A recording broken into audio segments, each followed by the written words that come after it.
Mga kaibigan, welcome back. Eto, napakadami nating pag-uusapan. Ang Gilas Pilipinas biglang nadehado sa tawagan dito sa China. At kaibigan, eto, goodbye Philippines na rin dito sa World Cup, pati na dito sa Olympics next year. Ipapaliwanag ko po yan. At eto, pag-uusapan din natin dito si Kai Sotto at Renz Abando. Pasok sa top place. Bakit hindi, kaibigan? Dalawang NBA player pala yung binutata nila.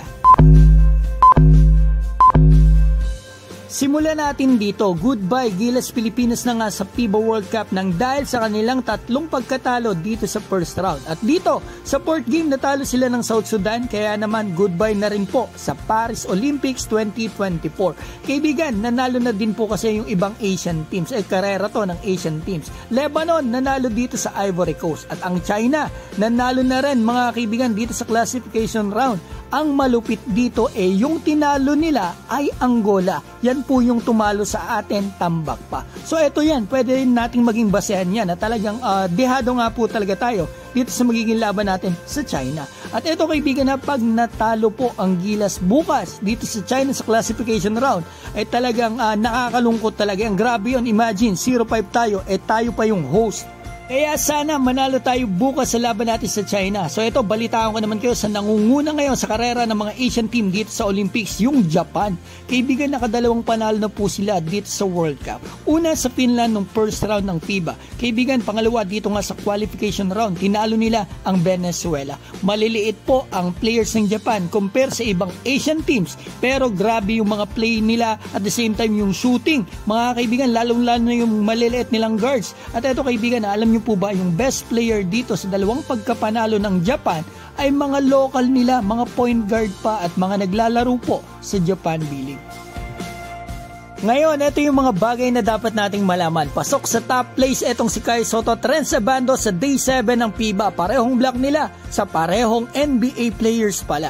Unahin natin si Renz Abando. Sa game nila dito sa South Sudan, nakailang blocks itong si Abando. Isa sa na-block niya, ang player lang naman ng Chicago Bulls na si Carlik Jones. Ito po ang G-League scoring champion at MVP sa taong ito. Kaibigan, sa panayam dito sa kanya ng One Sports, maraming salamat po. Ito, nasabi niya rito na he is a great defender. He plays hard and physical. He's a great defender. He plays hard, physical. But you know, I've had my. At eto, pumasok nga po ang isang block dito ni Abando sa top place ng FIBA, at para sa akin siya po ang pinakamagaling na shot blocker sa mga guards natin sa Pilipinas. At eto, si Kai Sotto naman ang pag-usapan natin. Sa ganda ng back-to-back blocks nito sa game nila sa South Sudan, hindi na nakakapagtaka na pasok ito sa top place pang number 2. Etong ating pambato. At alam niyo po ba na yung na-block ni Kai na yan ay si Wenyen Gabriel.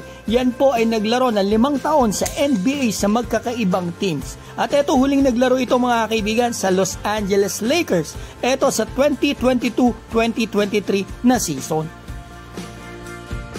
Ngayon mga kaibigan, isang viewer ko po ang nag-send dito sa akin, Jalil S. Radia. Maraming salamat po at sa owner ng photo nitong kay Coach Reyes na yakap ng kanyang pamilya. Maraming salamat sa owner nito ha. So ito mga kaibigan, na reaksyon ko dito, ako po talaga biglang parang nalungkot na napaawa kay Coach Reyes. Sa totoo lang, nung makita ko ito, ramdam ko yung lungkot ng pamilya niya, kasi alam naman natin ang sigaw ng sambayanan at mga tao sa arena na nanonood, binubo talaga siya. Alam ko yung nararamdaman ni Coach at nung pamilya niya. Yan ang parang kinalulungkot ko. Ito yung mga bagay na dapat din natin makita. Kaya dapat iwasan natin ang bashing.